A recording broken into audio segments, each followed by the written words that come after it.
Well, for me, adventure bikes, you really have the ability to tour, you have the ability to do some light off-road, you have the ability to take a lot of gear with you and pretty much go anywhere. And bikes like these can be very capable in the right hands, and you know, you can go almost anywhere. So that really appeals to me. They're super comfortable. You have an upright seating position.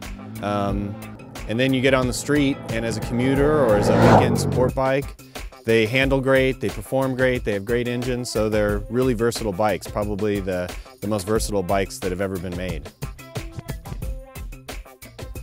The BMW is actually a really good all-around motorcycle. What we're finding is we get out here in the dirt, especially deep sand, nasty rocks. The bike is so big and just a bit unwieldy that you really have to have confidence in it. You've got to just absolutely hammer the thing to keep progress going. If you lose confidence at all, you're sunk, and the bike will just fight you the whole way, which is a little bit difficult. That kind of bike, that much power, and sort of the promise of the bike being so off-road worthy. Yet, you know, for somebody like me who doesn't ride in the dirt a lot, it just absolutely sinks my confidence.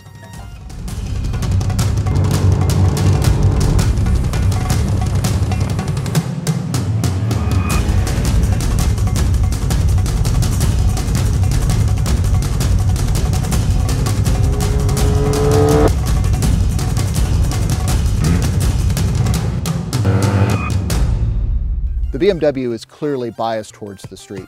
The KTM, on the other hand, is really a dirt bike, and you really notice it when you come out here. The 21-inch front wheel really tracks well. The bike feels light. It is the lightest of the bunch, but it actually feels substantially lighter than it is compared to the other two. It's got great power.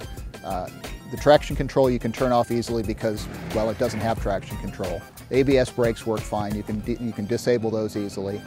It's a big confidence booster for guys like me who don't ride a lot of dirt. The bike feels totally natural, totally normal out here, very, very predictable. It's a terrific, terrific bike out here for its size. The KTM also works pretty well on the highway. Really not too many demerits there. The aerodynamics aren't quite as good. It's a little bit buzzier. The riding position is not quite as natural for the street. But boy, it's really close. You know, it trails the other two in the street category by just a tiny little bit, and it's way ahead of them in the dirt.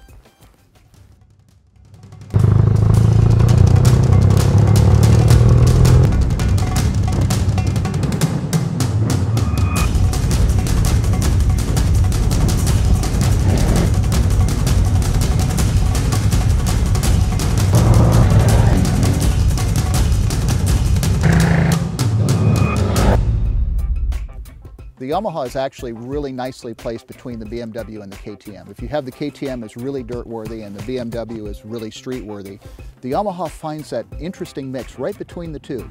Yeah, it's kind of a heavy bike, but it does really well out here in the dirt. It tracks very well, the traction control works well, the ABS works well. You can turn it off, you have to trick the bike. There's no switch to turn it off, but you can trick the bike into not running the ABS, and that works fine that way as well. Kind of surprising that such a big bike with kind of soft suspension really does work well. You have to mind the mass, because once it starts to get out of hand, it gets out of hand kind of quickly. But it works amazingly well, and it's virtually the BMW's equal on the street. It's very comfortable, the engine's real smooth, has plenty of power, has tall gearing in the top gears, so it just loafs along at highway speeds, has really nice street handling, and a very comfortable motorcycle all around. So it was really surprising to us. We thought that the BMW and the Yamaha would actually be in kind of a different order, but the Yamaha really manages to split the difference very, very well. It's nearly as good as a street bike and a long-distance touring bike as the BMW, and it's nearly as good a dirt bike as the KTM. In an adventure tourer, that's kind of what you want, the best of those two worlds.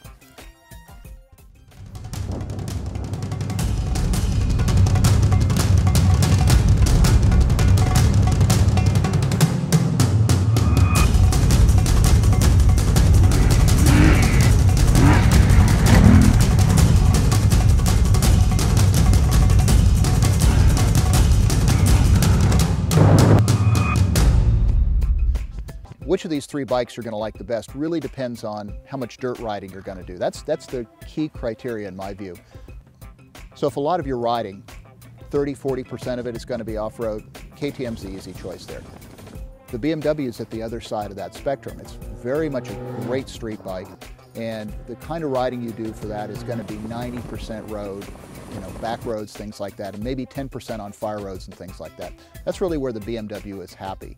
The Yamaha can kind of stretch the boundaries. It's really happy in either setting, and it's very good in either setting, which is really kind of surprising and a very pleasant surprise, because there's a bike that really does a lot of things very well. The riding we've been putting these bikes to has been an interesting mix. There's been a fair amount of highway, but you also get into some nicely graded fire roads, some sand whoops, the dry lake bed out, a soggy dry lake. Really a nice combination of things that showcases what each of the bikes can do very well. But this ride really illustrates what adventure touring is all about. It gives you the freedom to pick any road you want, to go in any campsite you want. You're not stuck to the highway, you're not even stuck to secondary roads. It's wherever you feel like you want to go. And that's the real beauty of this stuff, because it is freedom. It's a tremendous freedom just to be able to pick your destination and say, I can get there.